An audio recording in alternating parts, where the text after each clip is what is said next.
My girlfriend said, "I need the apartment tonight. Don't come home. And don't ask why." I said, "All right." I just checked the smart lock entry logs. When I saw she walked in with another man, I sent the screenshots to his wife. An hour later, no one in that building forgot what happened next. I'm Trevor, 31, and I'd been dating Megan for 2 years. We'd moved in together about 8 months ago. My apartment, my name on the lease, but she'd been staying there most nights anyway, so it felt like a natural step. The place had one of those smart lock systems with an app that showed entry logs with timestamps. Security feature I'd installed after a break-in happened 2 floors down last year, Monday evening around 6 p.m. I was at work finishing up some reports when Megan texted, "I need the apartment tonight." I replied, "Okay, what time should I come back?" "Not sure. Maybe stay at Ben's? I'll text you when you can come home." "What's going on? Just trust me. Don't come home and don't ask why." I stared at that message for a solid minute. The phrasing was weird. Not, "Can I have the apartment?" but "Don't come home." Not, "I'll explain later," but "Don't ask why." All right. I called my friend Ben. "Hey, can I crash at your place tonight?" "Yeah, sure. Everything okay?" "Probably not. I'll tell you when I get there." I left work at 7, stopped to grab some food, drove to Ben's apartment across town. Got there around 8:15. Ben took one look at my face and handed me a beer. "What happened?" "Megan kicked me out of my own apartment. Told me not to ask why." "That's suspicious." "Yeah." "You think she's cheating?" "I don't know. Maybe." "You going to check?" I pulled out my phone, opened the smart lock app. Already did. The log showed Megan entering at 7:47 p.m. Nothing unusual there. But at 8:02 p.m., there was another entry.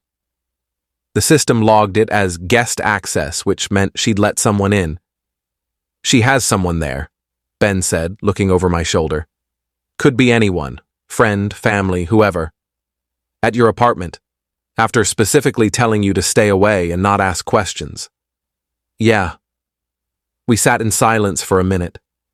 Then I did something I'm not proud of but don't regret. I opened the building's directory app.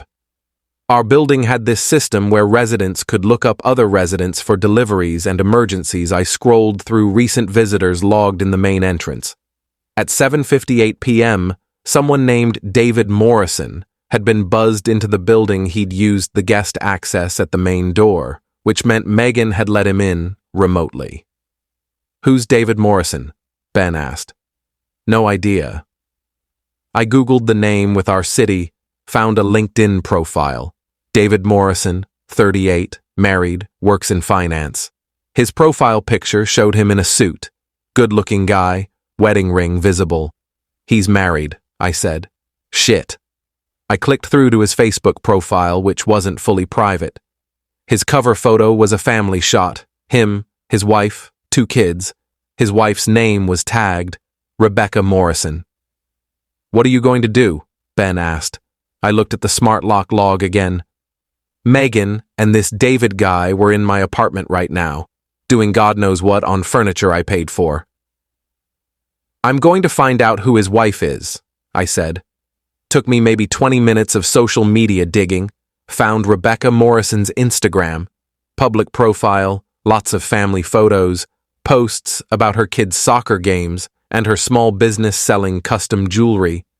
She seemed nice, normal, definitely didn't deserve what was probably happening right now.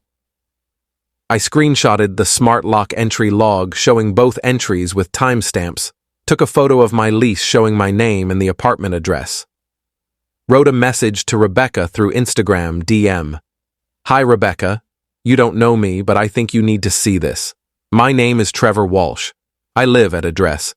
My girlfriend Megan told me to stay away from my apartment tonight. I just checked my smart lock logs and saw that David Morrison entered my building and apartment tonight. I thought you should know. Screenshots attached. I'm sorry to be the one telling you this. Sent it at 9:23 p.m. Ben looked at me. You just sent that? Yeah. That's going to explode everything. Good. Update 1. Rebecca read the message at 9:31 p.m. The read receipt showed she'd seen it. Then nothing. Ben and I sat there watching TV, neither of us really paying attention. I kept checking my phone. No response from Rebecca, no texts from Megan. At 10:47 p.m., Rebecca replied, "Where is this apartment?" I sent her the exact address and apartment number. "I'm on my way. Thank you for telling me." "She's coming to the apartment," I told Ben. "Right now?" "Yeah." "Are you going too?" "No. This is between her and them. I'm staying out of it." "That's probably smart." At 11:03 p.m., I got a notification from the building's security system. Someone had accessed the main entrance. Not unusual. People come and go all night. But then, at 11:06 p.m., there was a loud disturbance alert from the security camera in my hallway. Ben pulled up the building's security feed on his laptop. He'd dated someone in my building last year and still had access to the public camera streams. We watched as a woman I assumed was Rebecca Morrison pounded on my apartment door. The door opened. Megan appeared, wearing one of my t-shirts and shorts. Even through the grainy camera feed, you could see her face go from annoyed to horrified when she recognized Rebecca. Then Rebecca pushed past her into the apartment.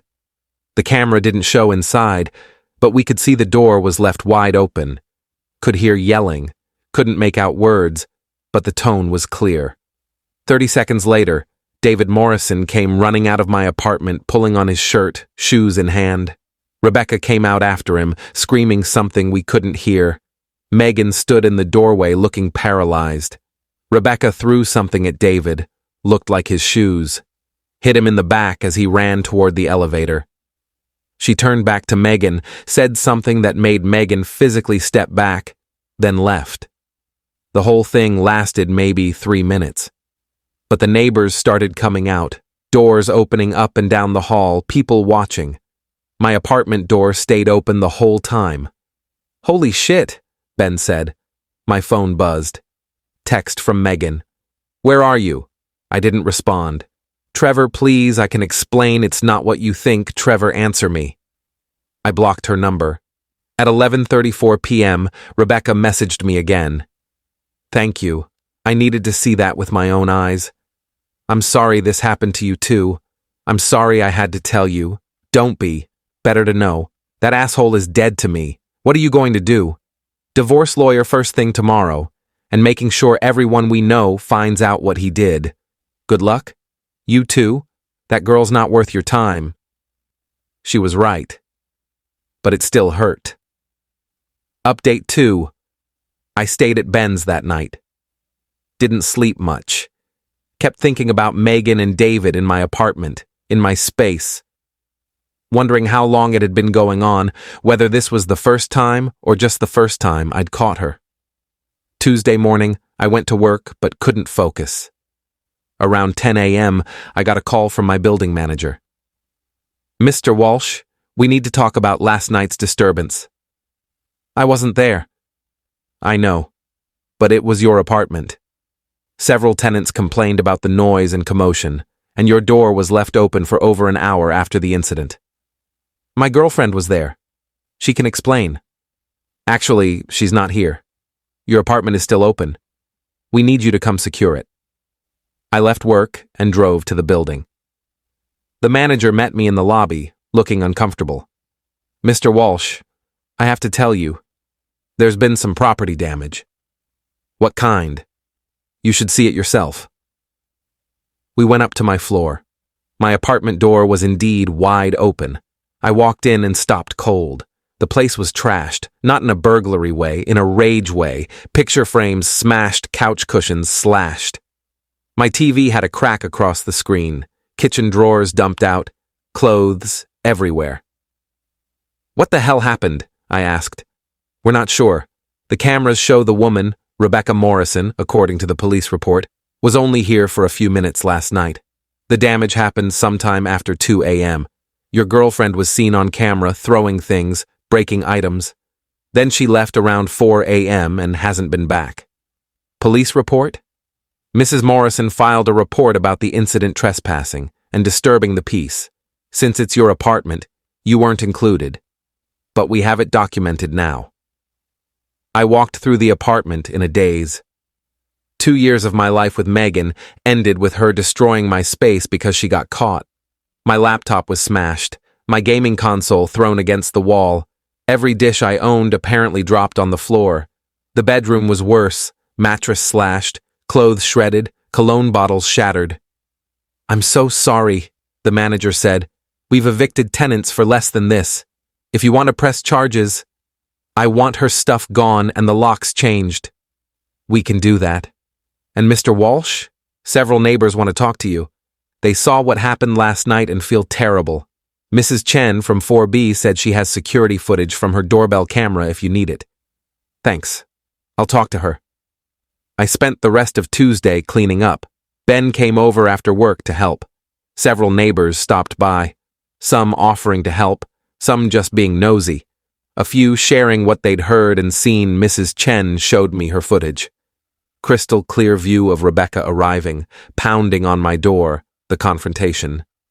Then hours later, Megan systematically destroying everything she could get her hands on while crying and screaming. "That poor woman," Mrs. Chen said about Rebecca. "Coming home to find her husband like that. And you too. You both deserved better." Update 3. Wednesday. Megan tried to come back. The locks had been changed, so she couldn't get in. She called the building manager demanding to be let in. He told her she was no longer a resident, and if she didn't leave, he'd call the police. She called me from a friend's phone. I answered without thinking. "Trevor, please, I need to get my stuff." "You destroyed most of it when you trashed my apartment." "I was upset." "You were caught." "It was a mistake, one mistake. We can work through this." "One mistake? Megan, you planned this. You told me to stay away. You brought a married man to my apartment. How long has this been going on?" "It doesn't matter. How long?" Silence. Then, quietly, 3 months. 3 months. I felt sick. "Trevor, please, I love you. David meant nothing." "Then why'd you trash my apartment after his wife caught you?" "I was humiliated. Everyone in the building saw. I panicked." "You were humiliated? You brought this on yourself. You sent his wife there. You ruined everything." "No, you ruined everything the first time you decided to cheat on me in my home. I just made sure the truth came out."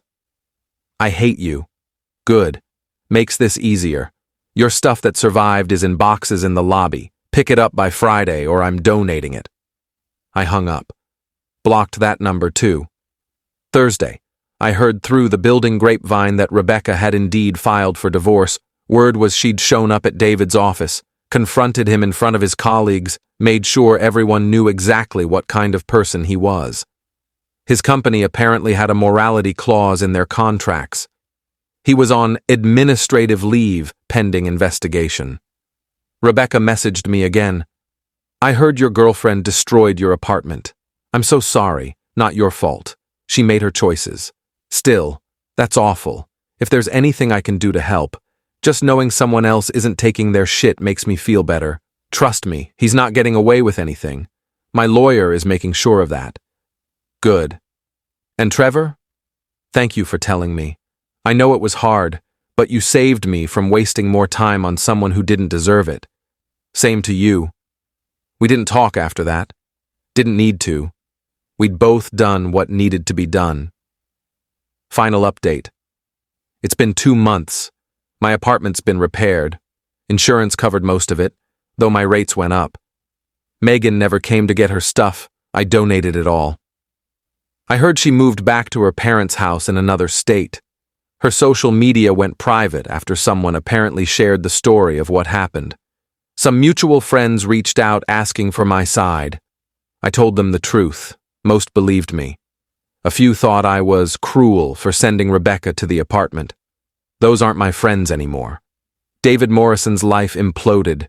His wife got full custody of their kids in the divorce. His company let him go. Last I heard, he was trying to rebuild somewhere else. Good luck with that when your ex-wife and ex-girlfriend's ex-boyfriend both have receipts. As for me, I'm doing okay. Better than okay, actually. I started therapy to process the betrayal and the aftermath. Started dating again. Nothing serious, just reminding myself what it feels like to be with someone who doesn't lie to my face. The building manager told me last week that I'm a legend among the neighbors.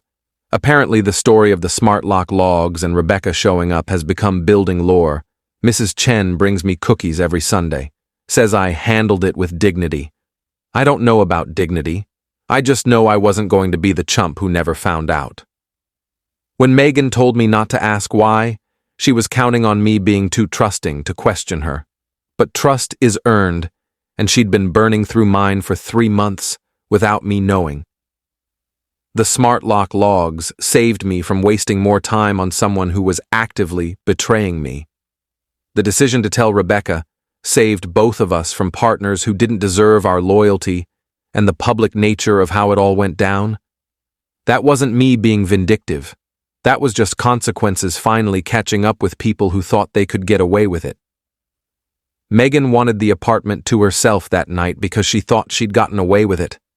She thought I was too naive, too trusting, too passive to ever find out she was wrong about all three. And every time I walk past my apartment door now, I remember that sometimes the best revenge isn't revenge at all, it's just the truth, delivered to the people who need to hear it most. Edit. For people saying I should have confronted Megan directly first, why? So she could gaslight me, lie to my face, make me doubt what I saw with my own eyes in the entry logs. I gave her plenty of chances to tell me the truth when she texted asking where I was. She chose to keep lying. That's on her. Edit 2. Yes. Rebecca and I are still in occasional contact. We're not friends exactly, but we check in every few weeks. We're both healing from betrayal, and sometimes it helps to talk to someone who understands what that feels like. It's not romantic. Just two people who got screwed over by the same situation. Edit 3. The apartment damage was worth about $4,200. Insurance covered $3,800. I'm pursuing small claims court for the rest. Though Megan's apparently judgment-proof since she's unemployed and living with her parents, I'll probably never see that money. But the principle matters more than the cash at this point.